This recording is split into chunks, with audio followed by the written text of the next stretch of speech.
Coming up this weekend, a very interesting fight on short notice at lightweight. We have, you have to call me Dragon, Mason Jones out of Wales, the former double champ over with Cage Warriors lightweight and at welterweight, taking on Leavitt Klein, Mr. Highlight, first Slovakian fighter in the UFC.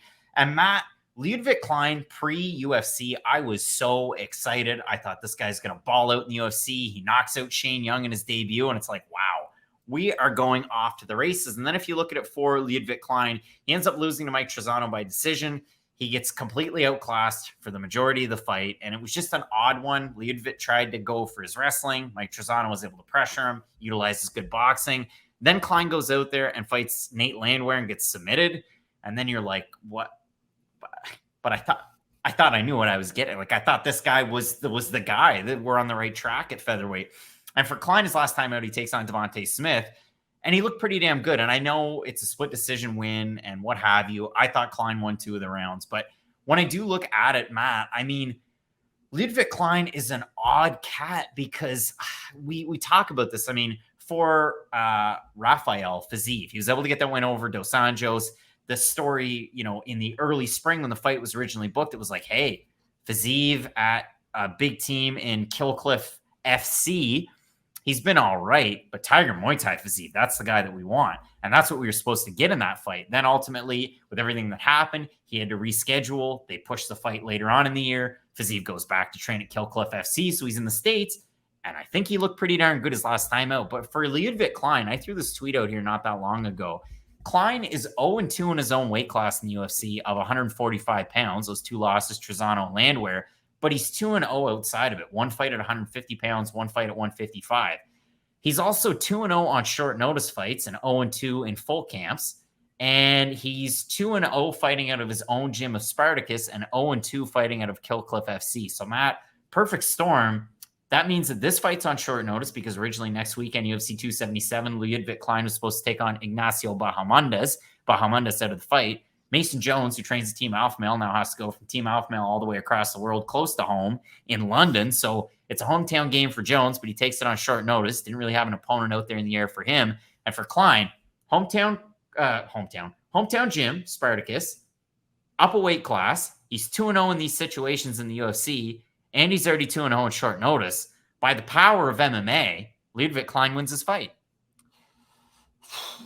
And by my eyes and everything I know about MMA, Mason Jones should not lose this fight. Like, this fight comes down to how much does jet lag affect a person at the end of a day. Because Mason Jones had one of the best fights no one ever remembers against Mike Davis. Just, it was really good. I highly recommend going back and watching it. I threw this out there on Reddit here last week. Somebody said, what's a fight that didn't win fight of the night that people forget about? And I said, and I will take this to my friggin' grave. David Onama, Mason Jones, and Junyoung Park Gregory Rodriguez won it because of a crazy minute of action. I thought that fight was great too. They were both great. And that's the thing with Mason Jones. He's willing to eat a shot to just move forward with his pressure, be it his boxing or his wrestling, because we know how good both aspects of his game are. If he can eat shots from Mike Davis, one of the most heavy-handed guys in the lightweight division, I know he's not that active, so maybe people who haven't watched Mike Davis enough would really be against that statement. But again, watch him fight. He's got very, very heavy hands and very crisp boxing. If you're willing to eat bombs from him, clean shots from David Onama as well, I don't think Leavitt Klein's going to be able to knock out Mason Jones. Jones is the much bigger man, which does matter in this fight because he's basically a welterweight who fights at lightweight. Like, he's going to be as big of a lightweight as you can possibly find in the majority of his fights. And the fact that Leavitt Klein doesn't really belong in this weight division to begin with, it is a little bit concerning. And I do agree with you. I think that there's a point of diminishing returns with Leavitt Klein's weight cut because at 145 pounds, let's be honest, he just doesn't look as good. I still don't think the added 10 pounds is going to be enough for him to really have enough power on his strikes to get rid of that forward pressure from Mason Jones. Because if Jones gets Klein up against the cage, it's going to look terrible. Like, he's going to box him up, go to the body, go to the head. He's really going to be able to inflict a lot of damage in that scenario. Whereas Leavitt Klein's going to have to set up a lot of traps on the feet in this fight for him to be able to have success with the striking. And Klein might be able to do that in the second, third round if he was fighting a guy who didn't have constant pressure from the second the fight starts. Because that's the thing about Mason Jones. He fights at a very high pace, and he can keep that very high pace, especially for a 15-minute fight. I just think this is an extremely tough matchup for Leavitt Klein. I know he's going to have the benefit of Jones basically flying to the other side of the world, switching who knows however many time zones, but Jones at the end of the day is the much more, and I mean much more skilled mixed martial artist in this matchup. Yeah, like folks that are out there listening to this, you might find it really silly, but Leavitt Klein, again, pre-UFC, the tape study on him, this guy is a wild striker. His head kicks are great. His boxing combinations are great. His kicks to the body are great. At 145, he's his force. And now in the UFC at 150 and 155, he's still that very good fighter. And I agree. Like, my point is, when I look at Leavitt Klein at 155, the guy's full of size and muscle, and he looks like he belongs at 155. At 145, it's like, yeah, you drained yourself.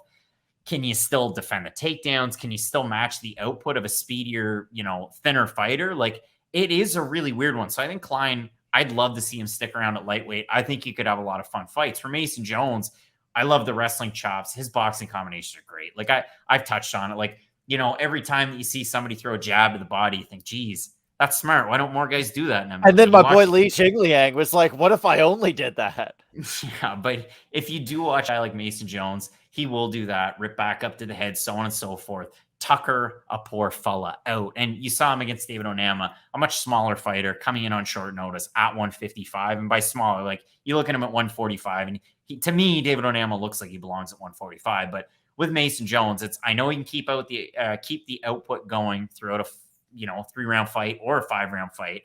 And I look at him as, yeah, he is the much better wrestler. Leavitt Klein, I don't necessarily doubt his takedown defense, but I look at the matchup, Matt. Jones open minus 325, minus 336. This fight was just announced. Again, Klein was supposed to take on the kickboxer, Ignacio Bahamondes out of Chile. You look at Klein, open plus 275, plus 261. We have a look at the Tapology votes, Matt. Surprise test there to you. I'm going to say 80% Jones over under.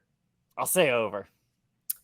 89% Jones out of 946 total votes. 65% have Jones by decision, 24% by knockout for the 11% that have Klein, 61% by decision, 20% by knockout. Matt, this is one of those cards. There's a lot of big favorites. You hate to be the sap sucker or the energy sucker out of the room and pick another big favorite, but I like Mason Jones in this fight. But again, honest to goodness, I'd stay away just because you got to fly all the way across the world. You're the one that's taking this fight on short notice. Leavitt Klein was already in a fight camp, and he's supposed to fight next week in the States. So he only has to go from Slovakia to England instead of going from California to England. So Klein's got a great opportunity as a big underdog in this fight, no matter what anybody says. If you just focus on A's and B's and ones and O's and X's and O's in this fight, you might have a very strong case for Mason Jones. But there is a human element to this one, and I think that has to be at least accentuated here.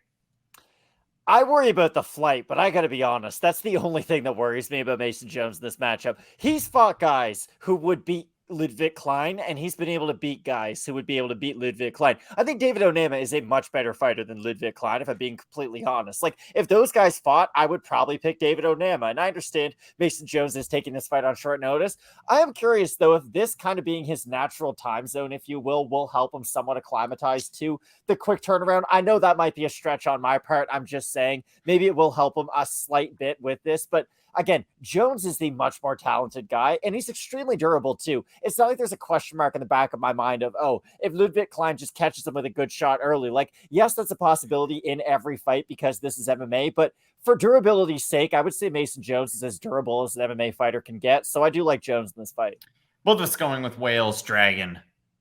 Mason Jones, and not just the dragon that's in the flag. Matt, I think we have a big time card. And when we're talking about fighters out of the UK, Scotland's Paul Craig is going to be taking on Switzerland's Volkan Oezdemir. That one is next. It's at light heavyweight. You're not going to want to miss this. Keep it locked in with Fight Night Picks. And as we always say, let's get into it.